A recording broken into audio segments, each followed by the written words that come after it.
everything. When it works, there's eyes in the back of my head. When it works, oh, it's a bloody easy process. When it won't, I'd rather sit on my hands.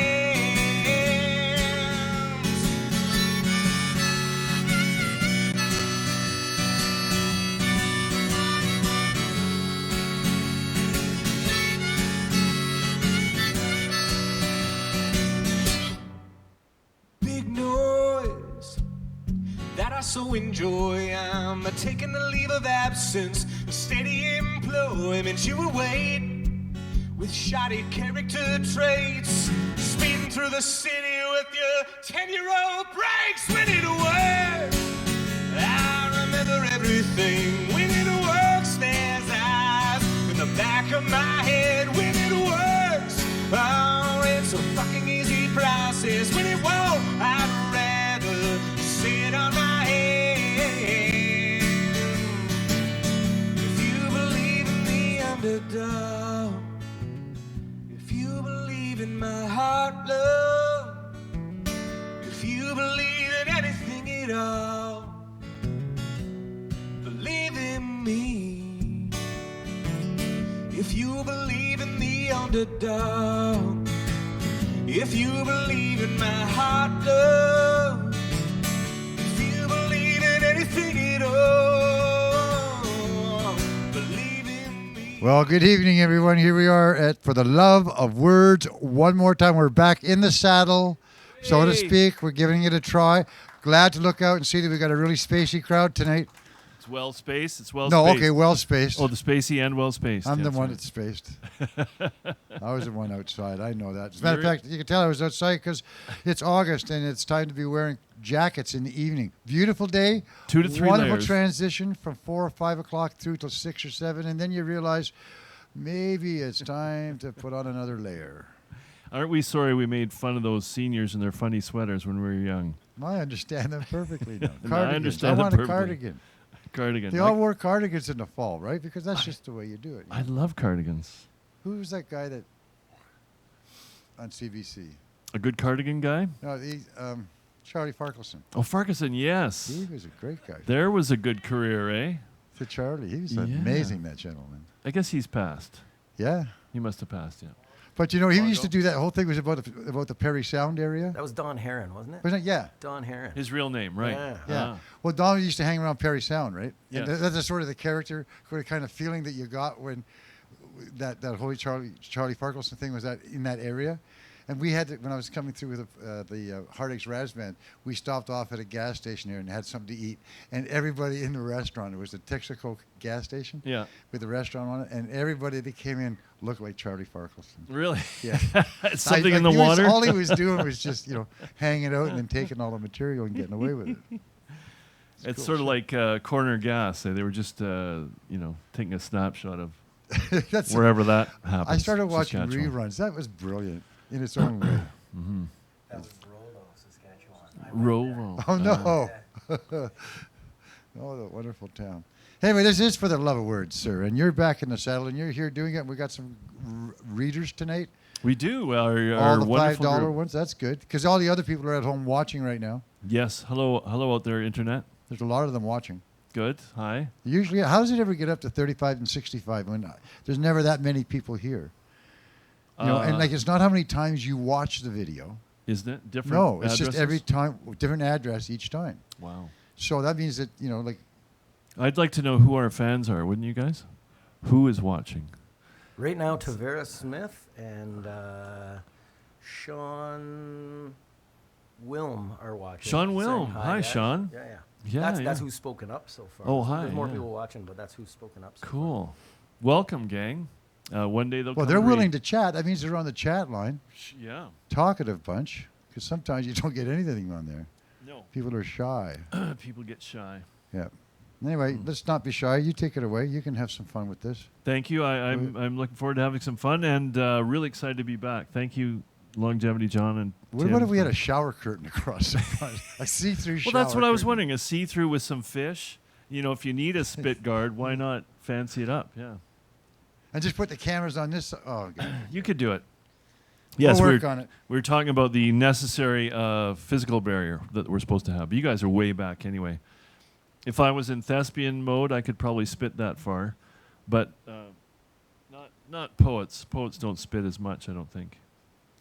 So I thought about this tonight. I thought, well, why not go back to the dysfunctional relationship poetry? Because, and I have a good reason this time, it's because I haven't been writing that much lately, and also I thought, well, there's a good way I could monetize it, and of course, this has been my scheme all along, and I realized which childhood trauma that I could make some money from.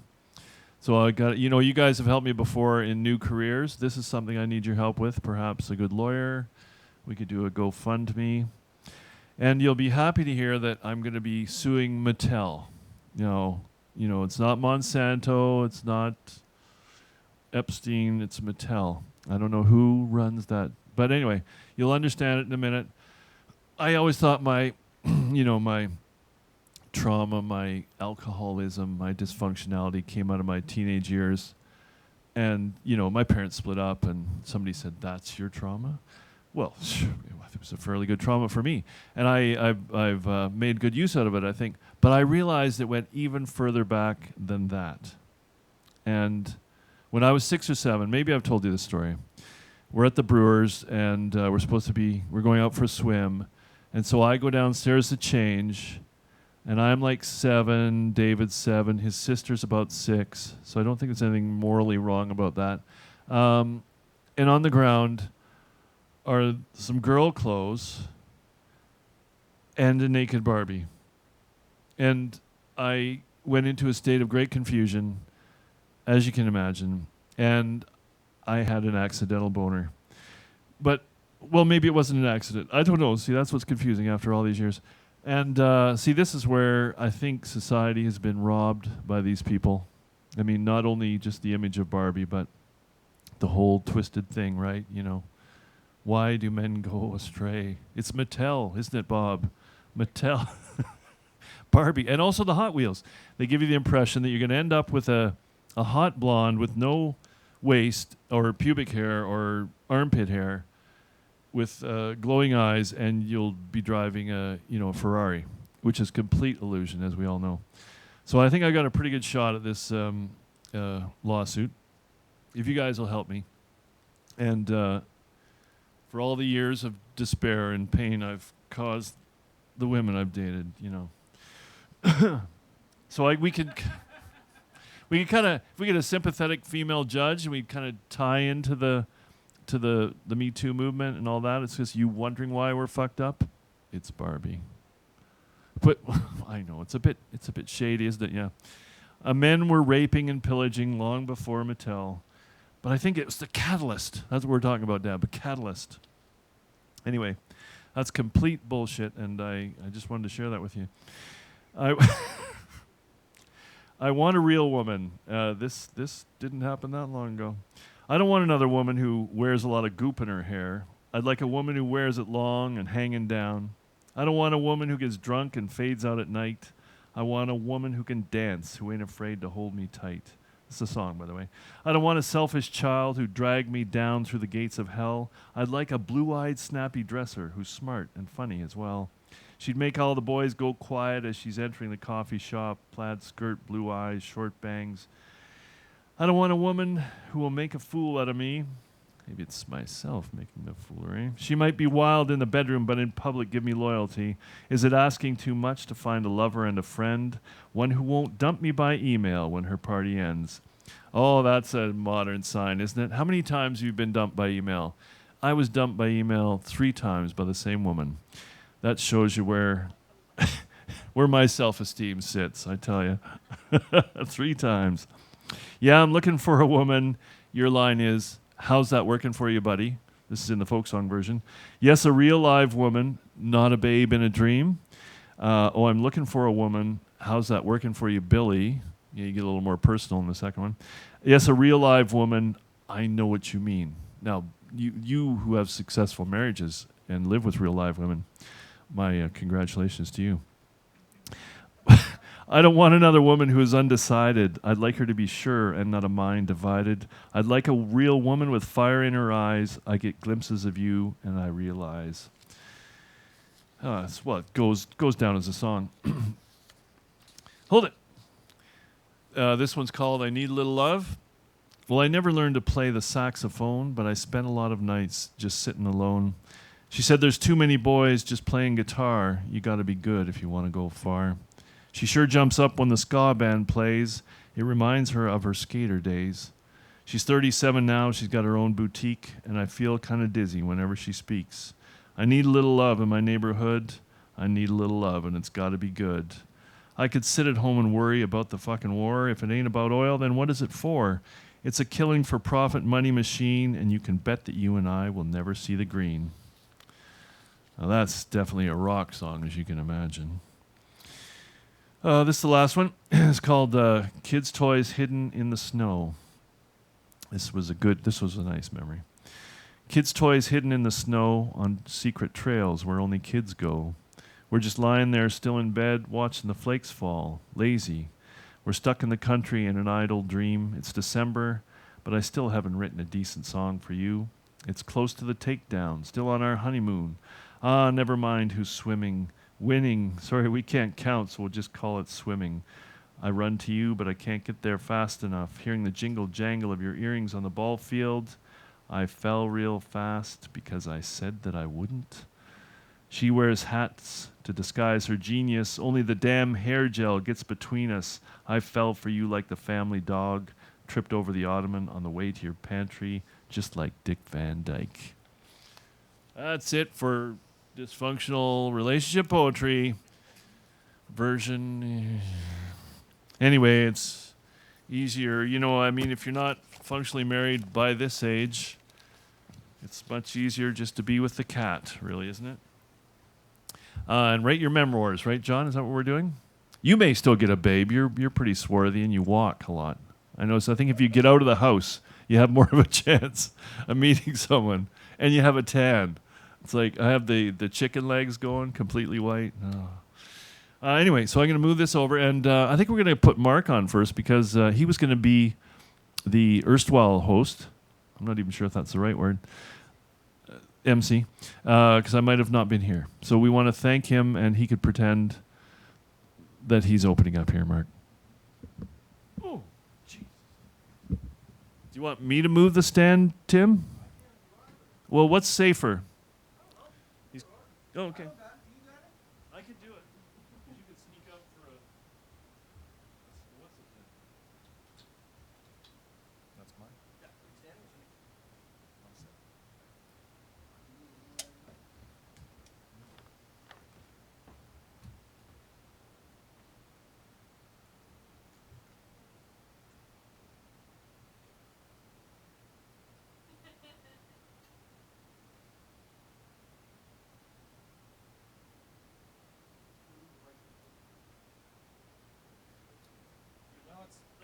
It's more to do with the light. Your Witsi cover.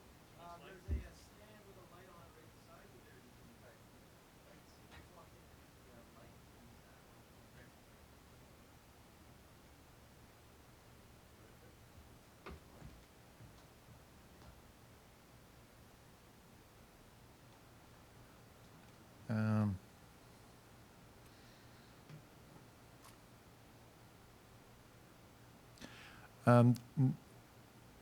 This isn't finished, but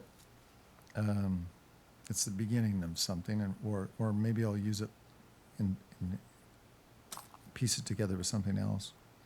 I was up in Campbell River or area where the river fed into the ocean, and there was Canada geese all around. So I wrote, I'm sitting beside the river. Canada geese surround me, graceful and a bit clumsy. They honk, and I make judgments about their honking, inferences about their intellect. It does not help they have paddles for feet, or that they waddle, or speak a fat language, talking over one another, eternally squabbling. So that's all that I've written there.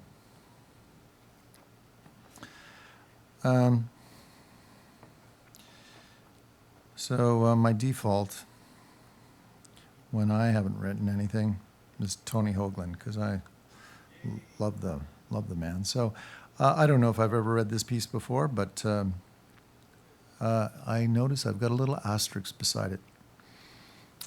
It's called Game.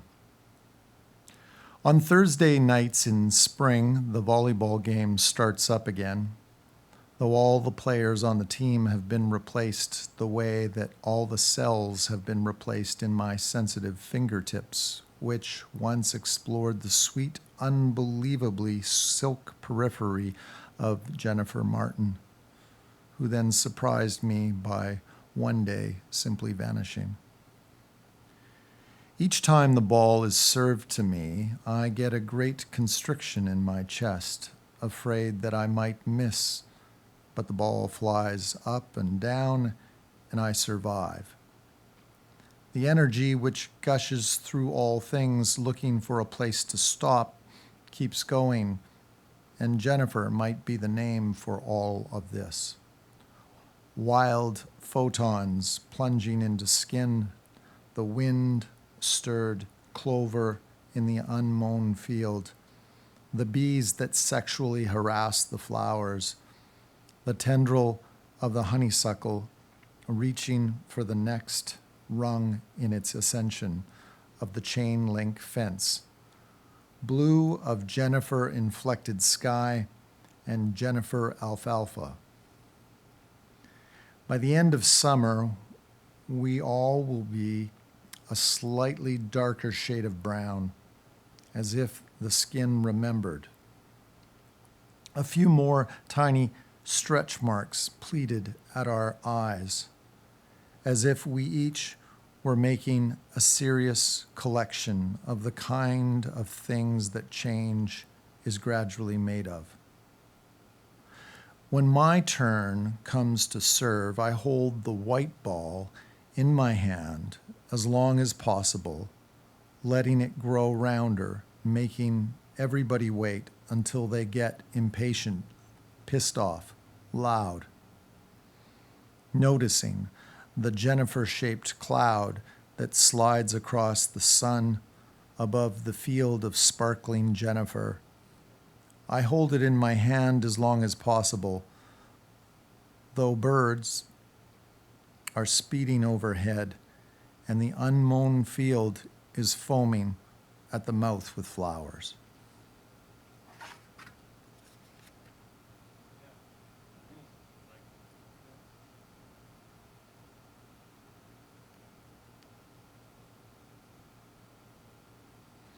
I'll give one more from Tony Hoagland. Mistaken Identity. I thought I saw my mother in the lesbian bar with a salt gray crew cut, a nose stud, and a tattoo of a parrot on her arm. She was sitting at a corner table, leaning forward to ignite on someone's match, one of those low tar things she used to smoke. And she looked happy to be alive again after her long marriage to other people's needs, her 20-year stint as Sisyphus struggling to push a blue Ford station wagon full of screaming kids up a mountainside of groceries. My friend Deborah had brought me there to educate me on the issue of my own unnecessariness, and I stood against the wall trying to look simultaneously nonviolent and nonchalant, watching couples slow dance in the female dark, but feeling speechless, really, as the first horse to meet the first horseless carriage on a cobbled street.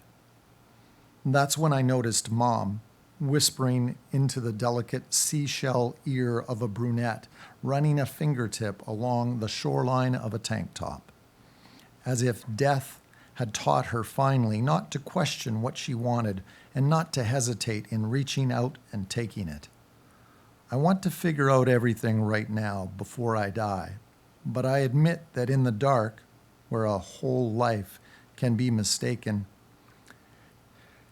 in the dark cavern of that bar, it took me 1, maybe 2 minutes, 2 big minutes, to find my footing and to aim my antiquated glance over the shoulder of that woman, pretending not to be my mother, as if I were looking for something else, someone else.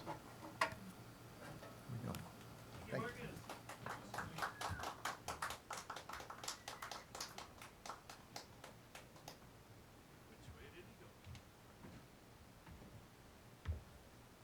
Okay, well, Timmy Todd Ted does the microphone switch. I can entertain you.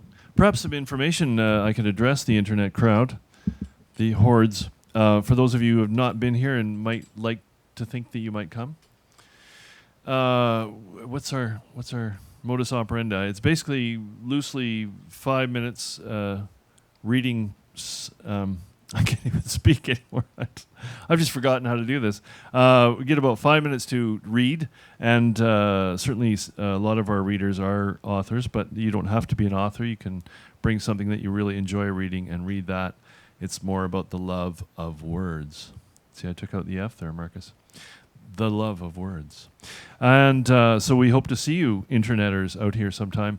We do have a loyal group. We'd like to say hi to John Hadfield and Andrew French and Rachel Lano Twizzle, who recently moved to Victoria. We hope to see them again. And Cassandra, we might see her in the real person one day. Mahalia, do you want to come up and share your excerpt? I'm looking down there. That's Mark's hat. Is Tony Hoagland alive, Mark? No, he died of cancer maybe 2-3 years ago. Oh, did he? Ooh, is that? See if the light will work for you when you're. Oh, right, I can do that. Oh, sorry. No, I can do that first.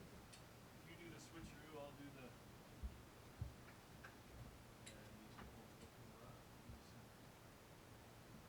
Yeah. Fun fact. Can you hear me? Is this on? I have more hair on my legs than on my head.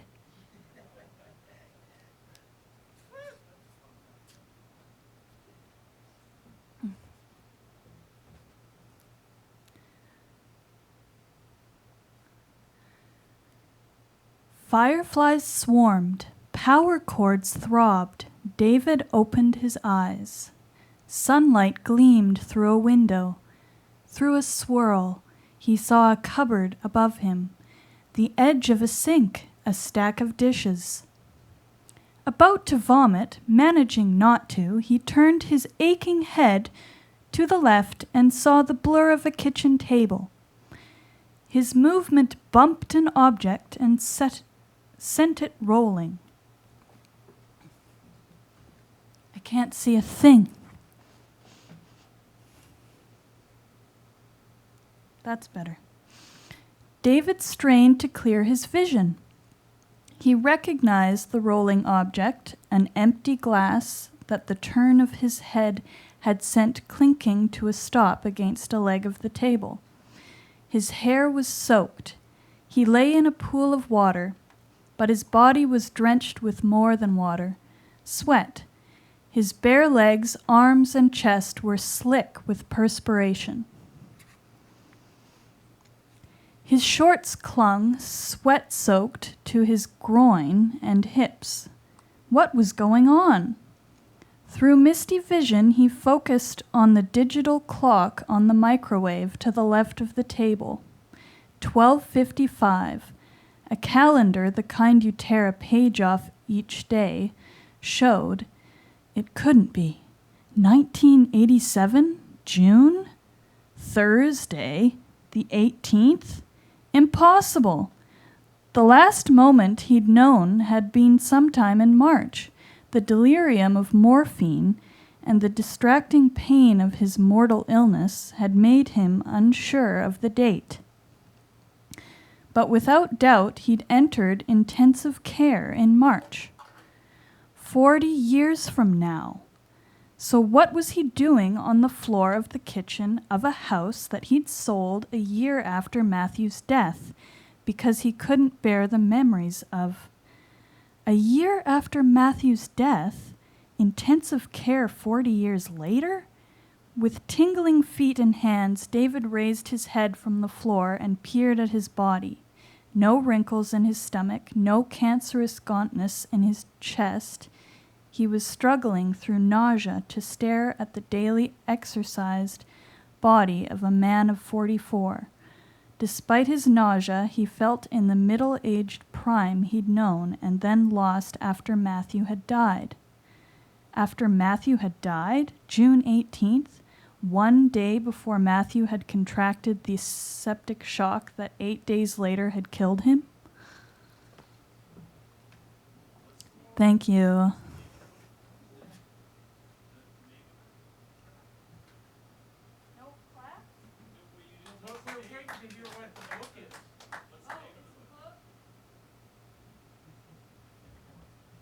It's a book called Fireflies, and it's a sort of a fiction adaptation of this man's grief over the death of his 15-year-old son who had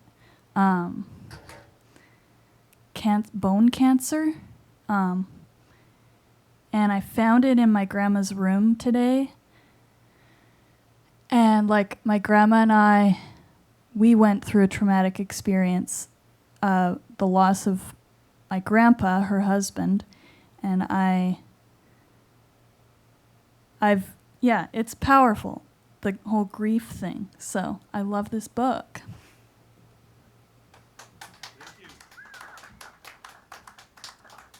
Thank you, Mahalia. Well chosen excerpt. He's got it going on. Dr. T's got it going on. Well, I think it just goes to show you if two white women are classless enough to fight in public, you should just let them beat the hell out of each other. No disrespect to the gentleman who shot. Bob! Hey! Wake up, young feller. It's been a long day, that's right. Gosh. Sure, yeah, I'll do the safety thing. Is it better? I will shine the light.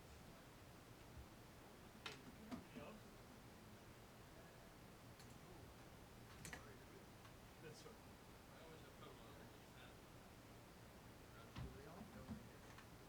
Oh, you did put one in. Good. That's very solid. Yeah. Big Tim. Right. Okay. Sir Robert, good?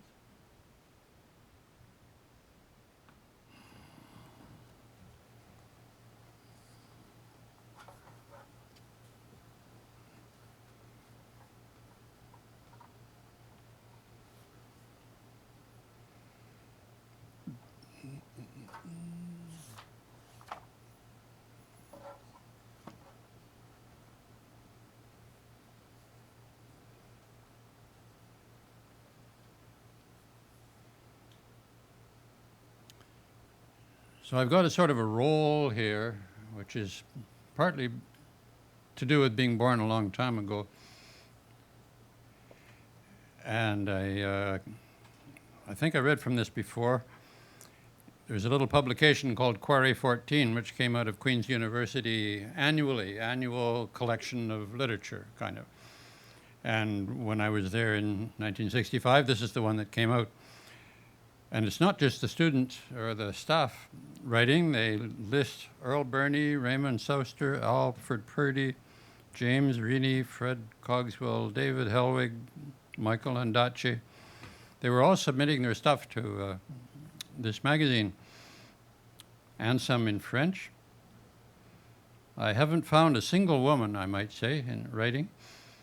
There's women in them, but they're just sort of objects in the poems. But that was 1965.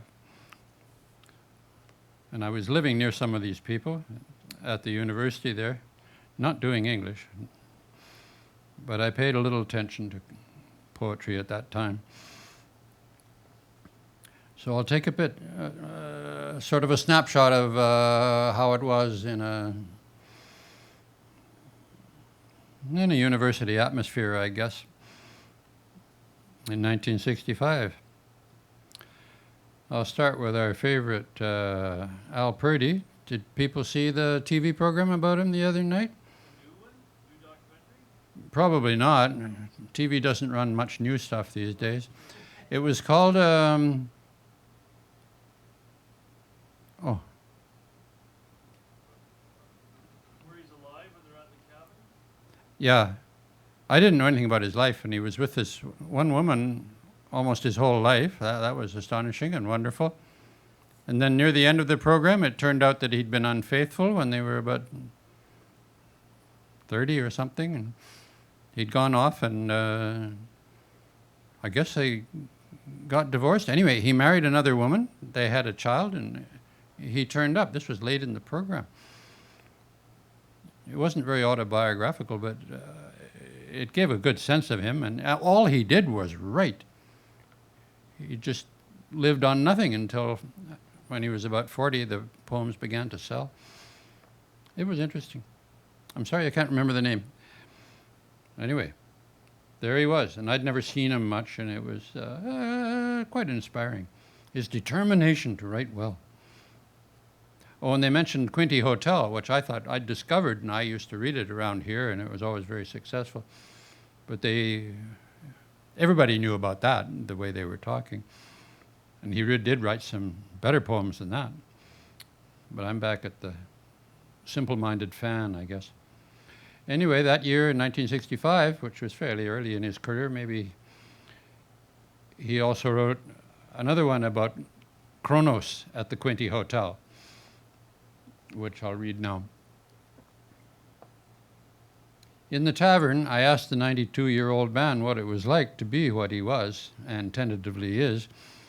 How does it feel to have your body become a bag of old flesh carried around by bones? Ask if any sex was left when a girl jiggled past.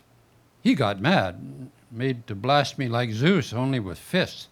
I cowered from his lightning, realizing without thought nobody but God and Bernard Shaw could hit a 92-year-old man, and me being neither one.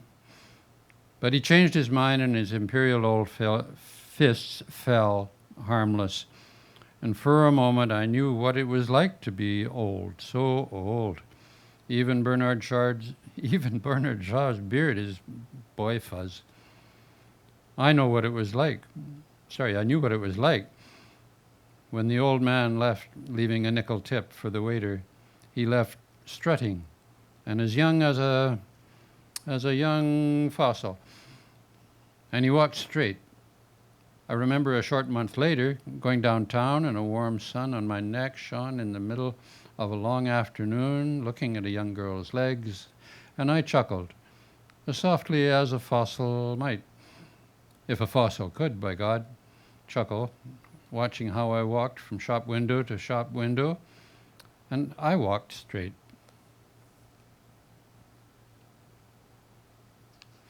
There's one called Poetry Circle Pub, so that kind of sounds like us. I'll try it out. This is from Earl Burney. Was he not a BC poet? I think so. I pictured sailing ships or something. When I was in high school, I read Earl Burney a little bit. Anyway, he pictures his Poetry Circle Pub, and it's in Europe somewhere, maybe London. But it sounds a lot like us, perhaps. A stick-thighed fellow, sort of Nordic Ubangi, lips perpetually at the pout, as if he were still sucking, comes in with something female in aquamarine. She has to fish out the florin for the bitters and more for the hash, which he proceeds to eat with high-knuckled daintiness, while he tells her, side-jawed, as any marvelous lorry driver he ain't, how to resolve the contradictions of capitalism and solve the race problem, also how fucking awful it is to be a poet. London, 1965.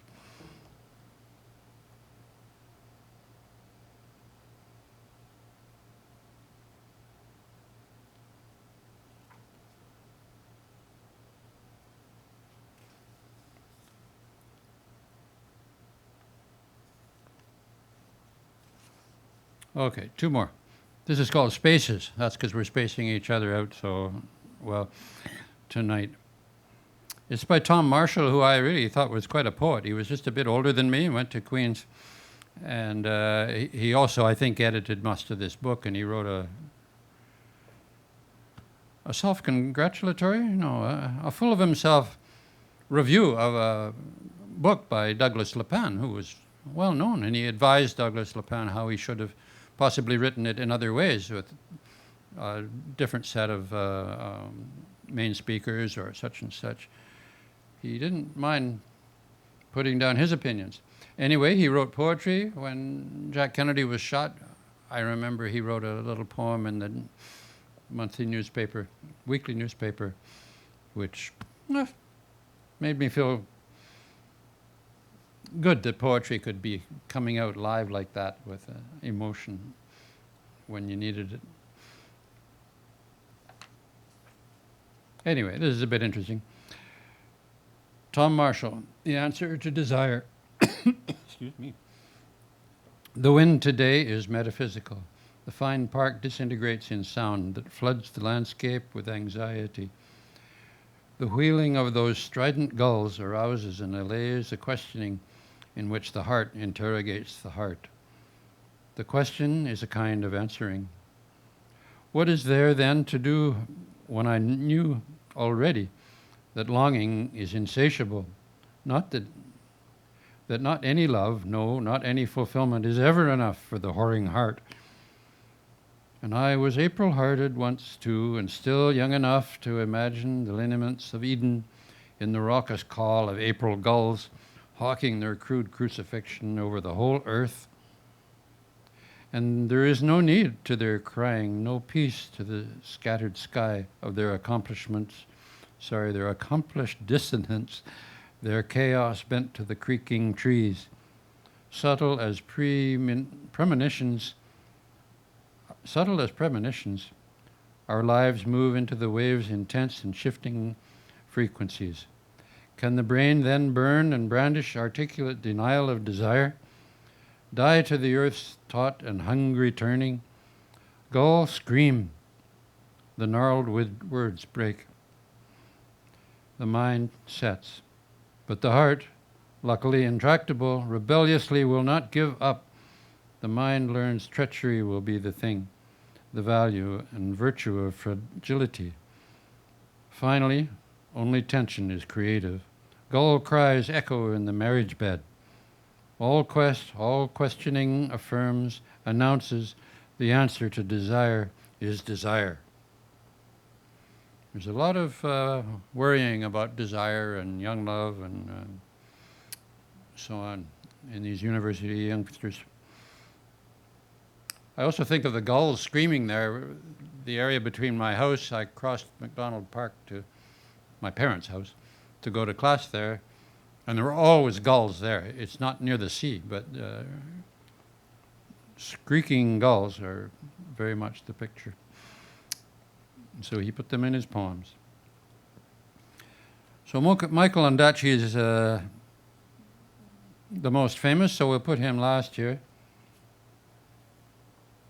And this is kind of an interesting poem. It's called Lilith, and in italics at the beginning, he reminds us, if we don't know, Lilith has evolved through the ages as a melting pot for female demons, especially in Eastern religions, playing the role alternately of child-stealing hag or one who tempts men in sexual dreams. In rabbinical literature,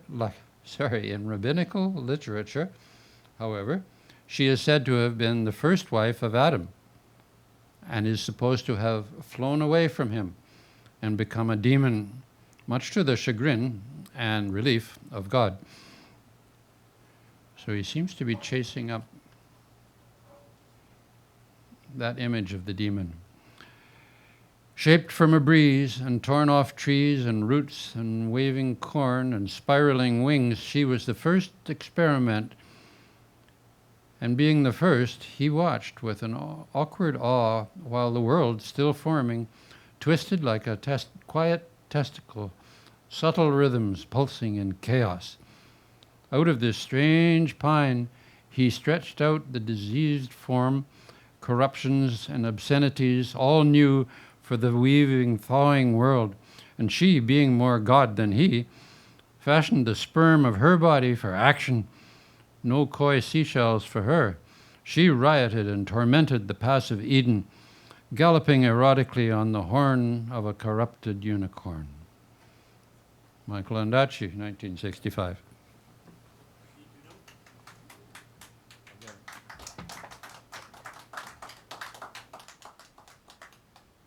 you graduated from Queens, Bob? I did. Nice. Just made it. I almost failed French, and my French prof was the editor of the French poems that were accepted. Is that where you met the vivacious Helen? No, I had already known her. You've known her. In the rabbinical sense. Some stories there, but we'll leave it. Is there? Well, I mean, those are the stories we want to hear. Okay, you promise.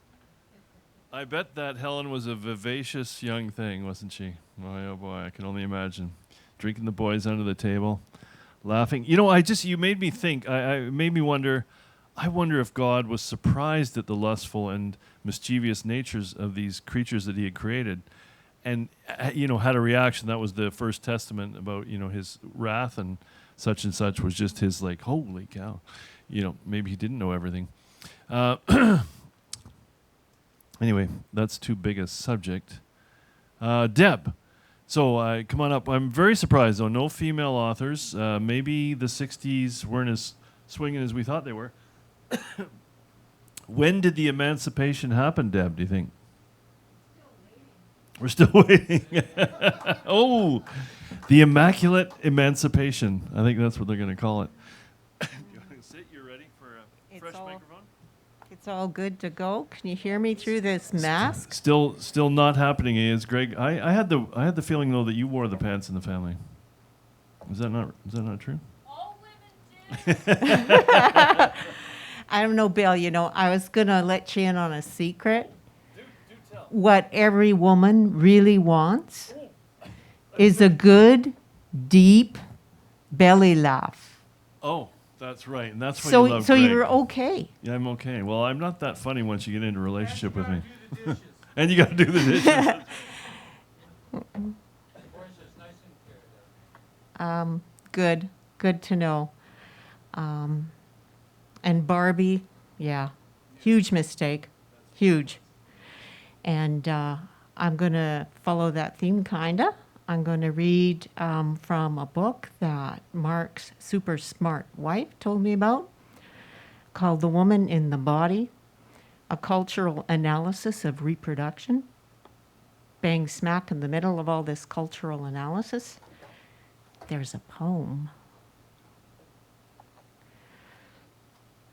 Hoping I'm going to be able to see it, though.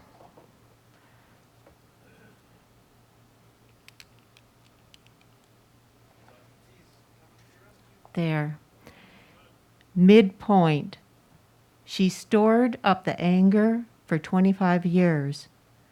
Then she laid it on the table like a casserole for dinner. I have stolen back my life, she said.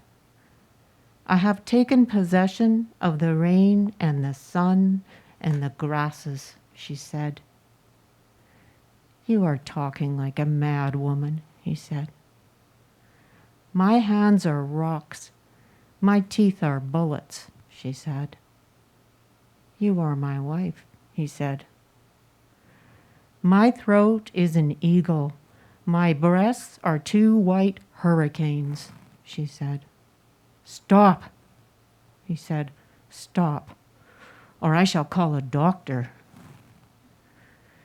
My hair is a hornet's nest. My lips are thin snakes waiting for their victim. He cooked his own dinners after that. The doctors diagnosed it common change of life. She, too, diagnosed it change of life.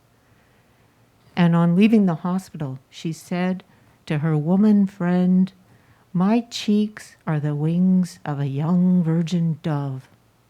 Kiss them. And this is what happened to Barbie when she reached menopause. Totally sure of it.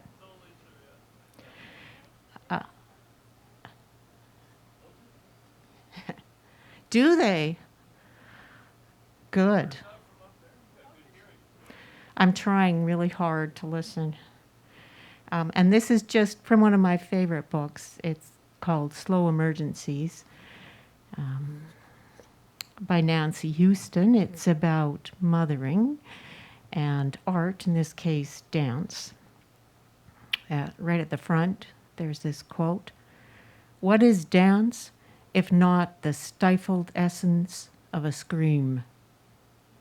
R.M. Rilke. And I'll just read you a tiny bit because I know I only have 5 minutes. I'll start at the beginning. Part 1, The Soloist. That body is out of her. A girl, say the people whose hands are now skillfully manipulating tiny angular limbs and lumps of glistening sticky buttocks and hairy head down there, then plunging deep into the yawning chasm of Lynn's body to extract the black-red pulsating form of living flesh that belongs to no one, neither to her nor to the child. Then they are sewing her. Lynn does not care what they do to her now. That body is out of her. It is on the roof of its empty house, and its lips have fastened round her nipple and are sucking fast as heartbeat, fierce as sex. A person behaving like a real live baby and daughtering her. Such a wee wisp of a thing, whereas it had weighed like a boulder in her gut. While the wolf was sleeping, bloated and ill from having gobbled down 7 baby goats, one after the other, without so much as bothering to chew them, the nanny goat came to the rescue of her children. She slit open the wolf's stomach with a knife, and all 7 kids jumped out safe and sound. Then they filled his stomach with stones and stitched it back up again. And when the wolf awoke, oh my God! But here the stone has been replaced by a kid instead of the other way round, and the torn flesh is being sewed up, and Lynn is a mother. Not only that, but Derek is a father. His nervous, futile fanning of her face and smoothing of her hair has ceased. Now one of his hands is squeezing hers, and he has laid the other gently on his daughter's minute, white-clad back. So many monumental new terms coming into play here. A few seconds ago, there was no such thing as daughter, mother, father, and now there they are. These words have been violently promoted from cliches to Beethoven's symphonies, choirs of angels, floods of sunlight. The nurse is still stitching and dabbing down there. The sting and pierce of the needle are pleasant to Lynn, compared with the just past hellish upheaval of self. Once rinsed of womb muck and pressed dry with a towel, Angela's fine thin hair is blonde. Her head nests in the crook of Lynn's left arm as her lips pump imperiously to draw from Lynn's breath the thin, nourishing liquid which is not yet milk. Her eyes stare into Lynn's eyes, as though each second of staring brought with it as much newness and replenishment as each second of sucking. Voraciously, Angela gulps down the look in her mother's eyes.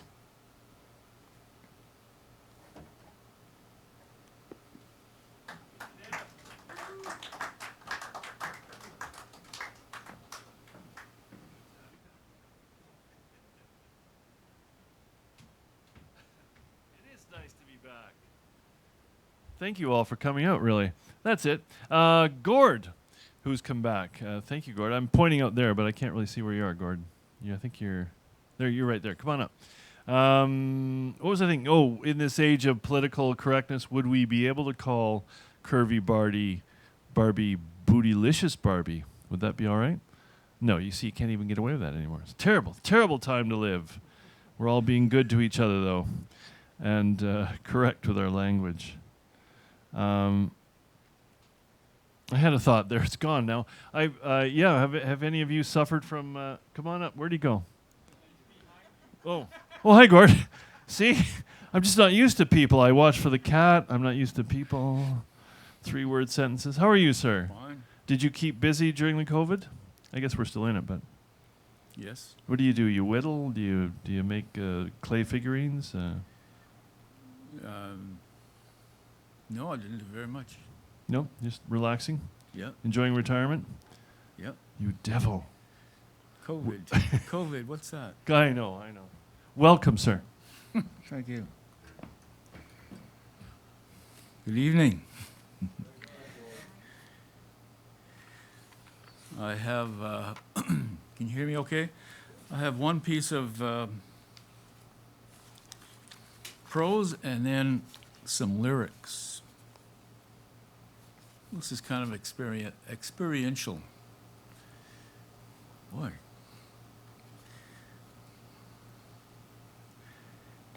Who here hasn't been to Toronto?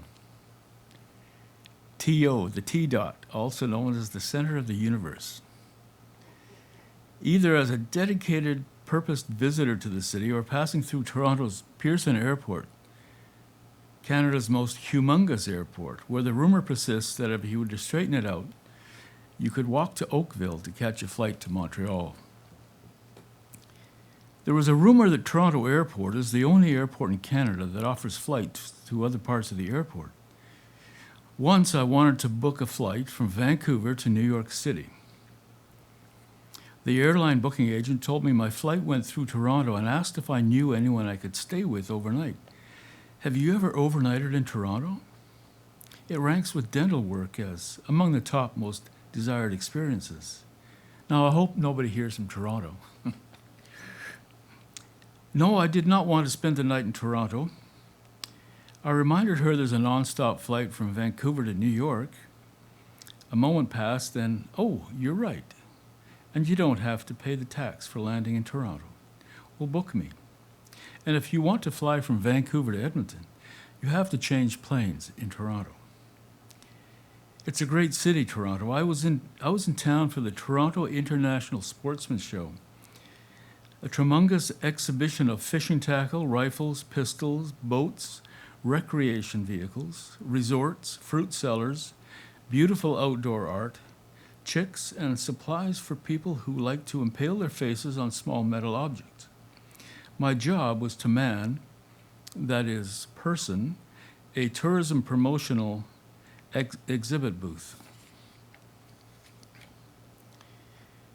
This place is nuts. While I was there, a builder put the finishing touches on an entire house built inside one of the exhibit halls, and a water skiing squirrel stood on one leg, on one ski, and waved to the crowd with a Havana cigar in his mouth. Chutzpah, as the non-Gentiles say. Anyway, when I first arrived in town, I settled into a new hotel next to the old Maple Leaf Gardens. I wondered, is it true hockey fans stop, drop to one knee, and bow as they walk past, or is that just a Western joke? Anyway, I went for a walk along the street. As I was walking, a fellow passed by me on the sidewalk yelling, "Eat cement, Santos, eat cement." He yelled this out loudly while walking and glaring up at the buildings and shaking his fist. Toronto has wackos. I'm not making this up. I'm not making this up either. I got on the bus, Queen Street line, I believe, which was the easiest way to get to the CNE, Canadian National Exhibition Centre. I sat on one of the benches that runs along the inside wall of the bus above the rear wheel. A strangish-looking man who seemed to be with a group sat beside me. He was a bit drawn in appearance and spoke in what I took to be an Eastern European language. Maybe Albanian. It probably wasn't. Anyway, without any provocation from me whatsoever, he out of the blue kicked me hard in the lower leg. When I turned and looked at him, he said something in Albanian or whatever, and glowered at me as though I had killed his favorite dog. What had I done? Nothing. I hadn't stared at him, talked to him, or even smiled at him.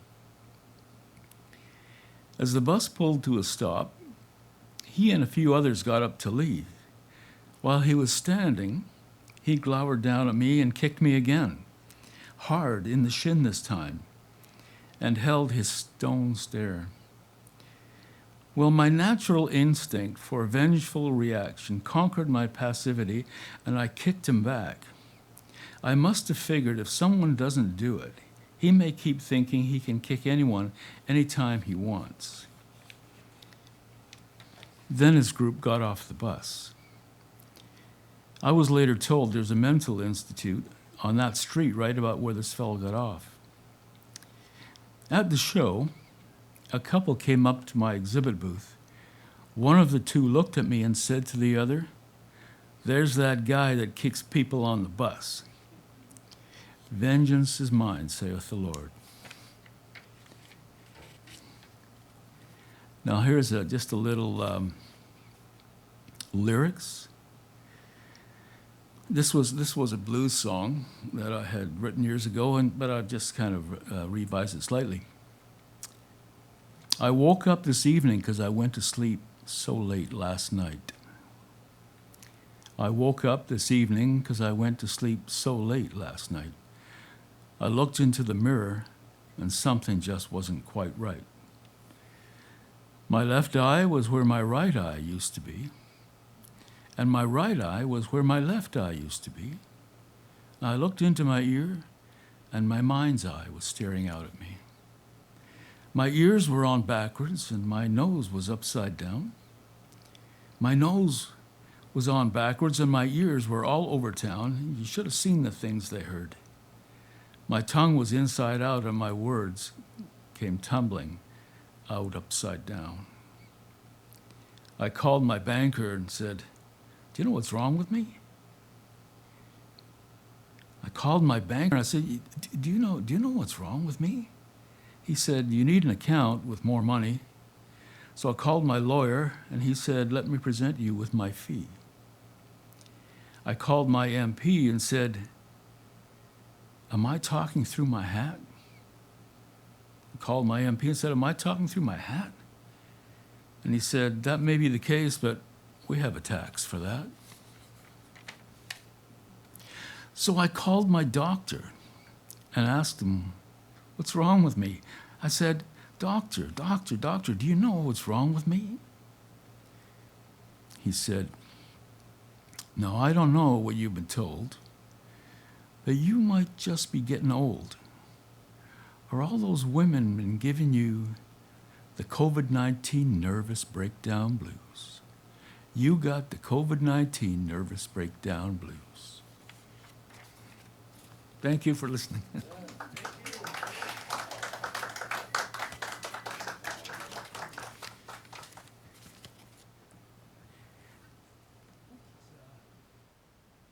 Anybody got the blues?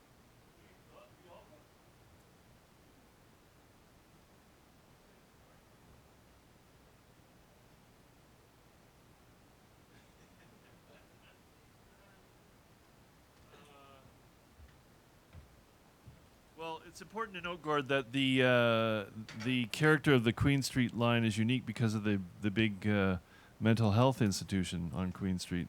So I remember those rides going in. That you get very interesting people who are on day passes at a certain level of medication, and some interesting encounters. What else was I thinking? Oh, I don't know.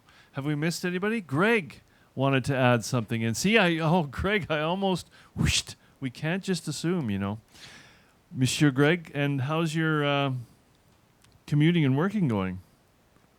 Are you still doing that? Well, I walk the steps up the stairs. Yeah. Because I'm working from home. Oh, nice. Yeah. Whoa. A machinist working from home is rather interesting. That's interesting. How do you do that? I'm doing a lot of training. Yeah. So I was going to do something completely different because before we were doing this all virtually, and I was actually going to give you guys a little short film because I always read scripts and stuff like that. So I came up with something else to read. But then, Bill, you came up with the whole Barbie thing. And if I remember correctly, Barbie was actually modeled after a German porn doll. Yeah, I think that's, yeah, as far as I know, that's the history of Barbie. So I thought I'd give you some more ammunition here, and I think you'll recognize it. Hiya, Barbie. Hi, Ken. You want to go for a ride? Sure, Ken. Jump in. Now, I've got blonde hair now for you, Bill. I'm a Barbie girl in a Barbie world. Life in plastic, it's fantastic. You can brush my hair, undress me everywhere. Imagine life is your creation. Come on, Barbie, let's go party. I'm a Barbie girl in a Barbie world. Life in plastic, it's fantastic. You can brush my hair, undress me everywhere. Imagination, life is your creation. I'm a blonde bimbo girl, and my phone just went blank, in a fantasy world. Dress me up, make it tight. I'm your dolly. You're my doll. Rock and roll. Feel the glamour in pink. Kiss me here, touch me there, hanky-panky. You can touch, you can play. If you say, I'm always yours, ooh, ooh. I'm a Barbie girl in a Barbie world. Life in plastic is fantastic. You can brush my hair, undress me everywhere. Imagine life. Anyways, but I was thinking about that and I thought, like, you're lucky it happened at that time because you could have been in modern times and, considering what happened to you, just think if you would have looked down and there would have been Woody. Thanks.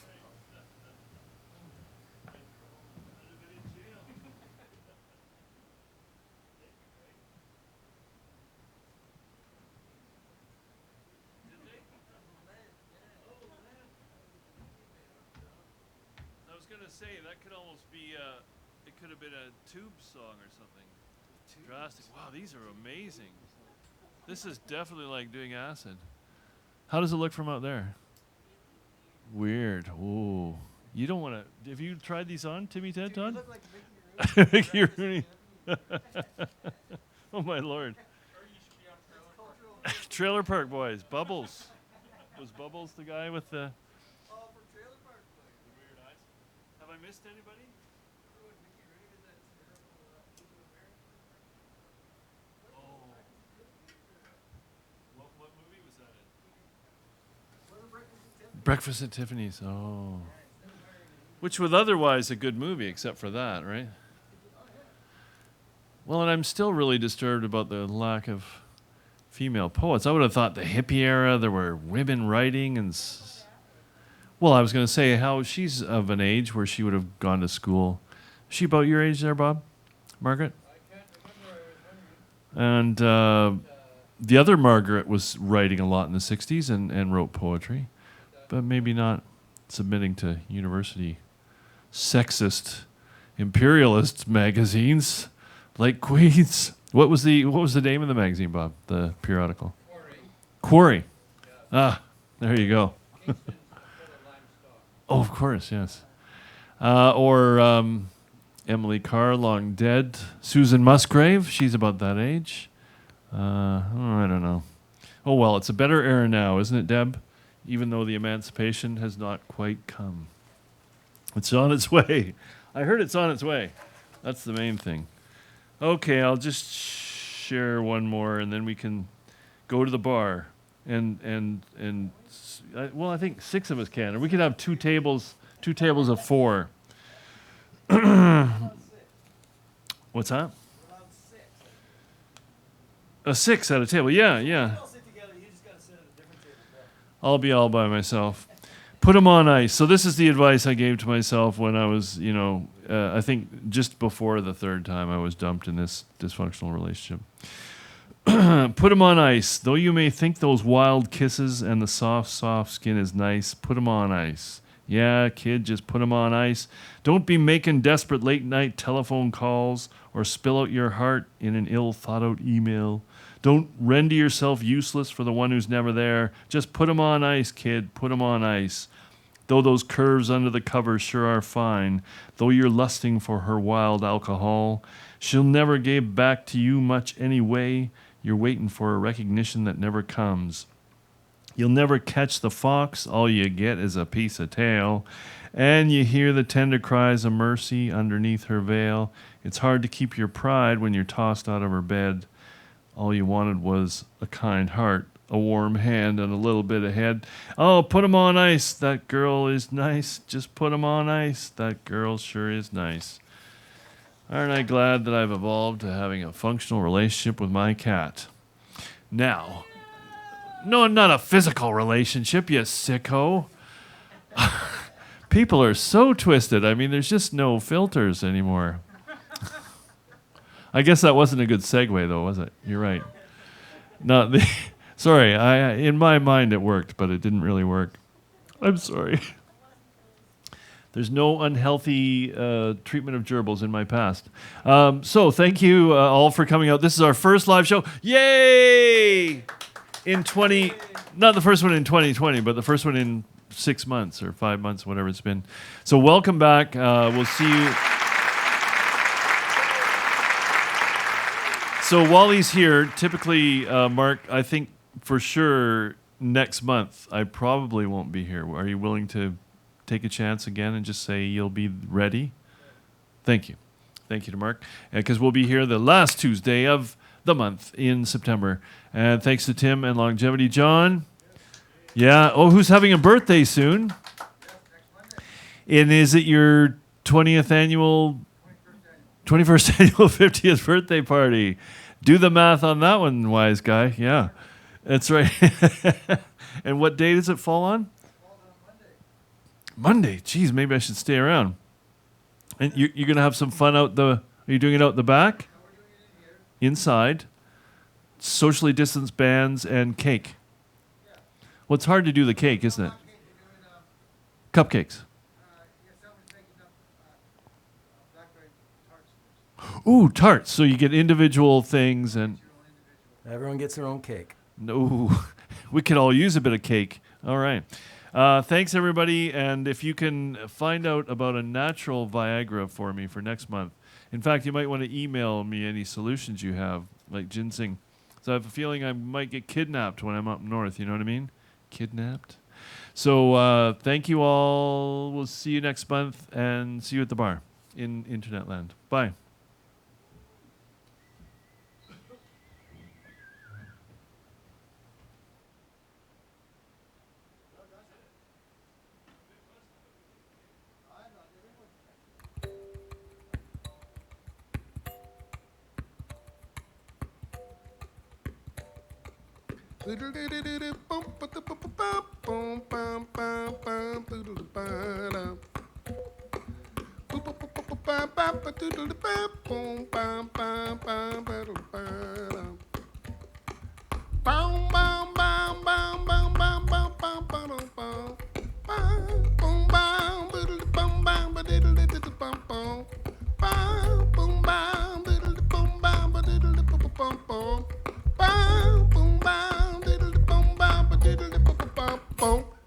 I was walking down the street the other day, taking in the sights, on my way to visit you.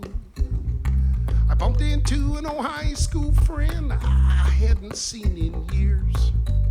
He wasn't looking no too good, oh no. He needed some potluck, oh potluck. Potluck, oh now to see him through alright. He needed some potluck, oh potluck. I like to watch the ponies run around the track every now and then. Oh, such power and grace.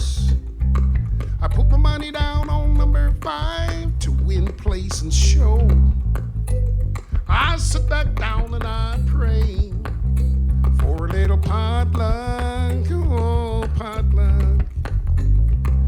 Potluck going out to see me through sometime.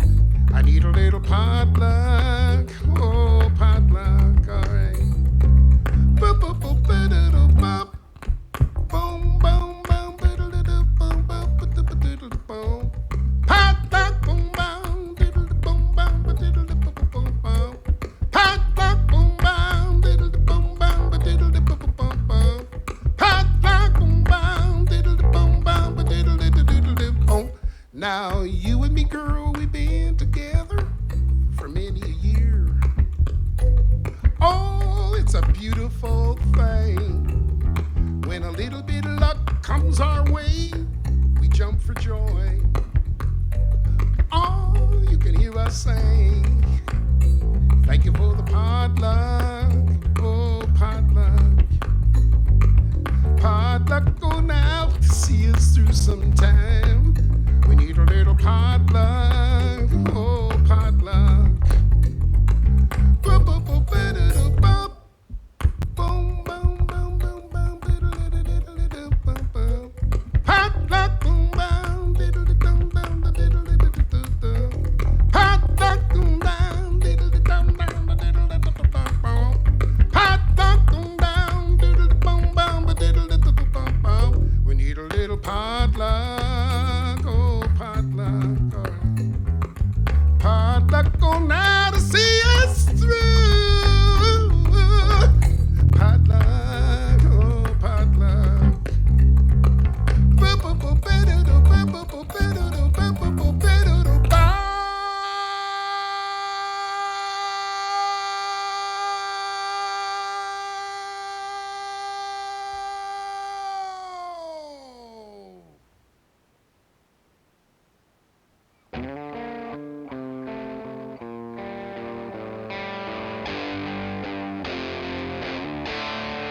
You gave me everything.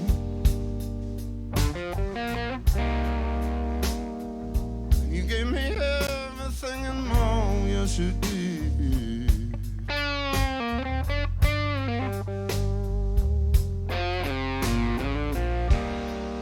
You gave me everything. You gave me everything and more, yes you did.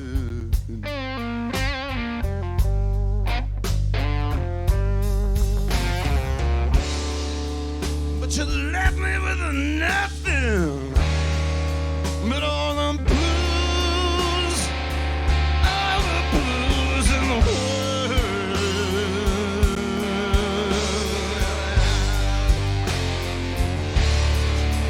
I said, babe, I'm not a perfect man, but I can carry me a heavy load.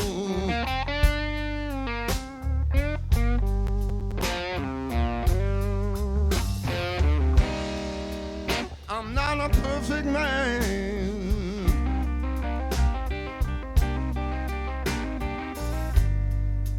but I can carry me a heavy load.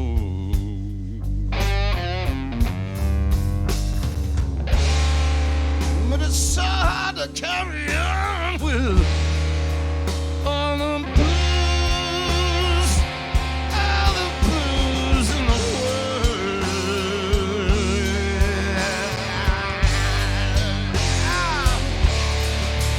I was right when you said that you love me, but I was wrong when you said goodbye. Watched as you walked away, baby. Now all I can do is cry.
But I was wrong when you said goodbye.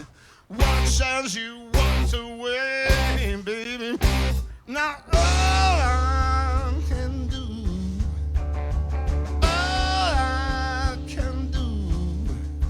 is cry.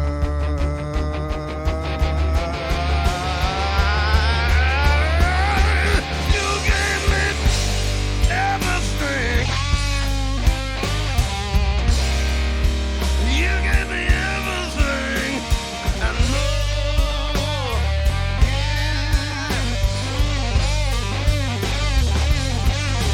You gave me everything.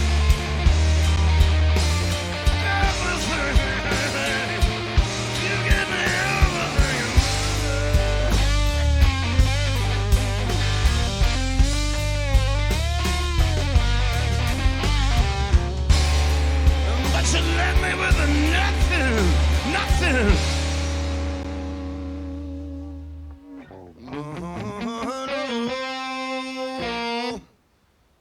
You left me with nothing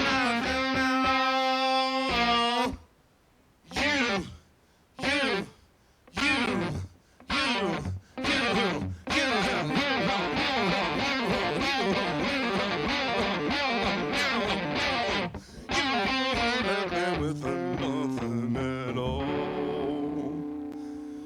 But all the blues, and the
que aprenda.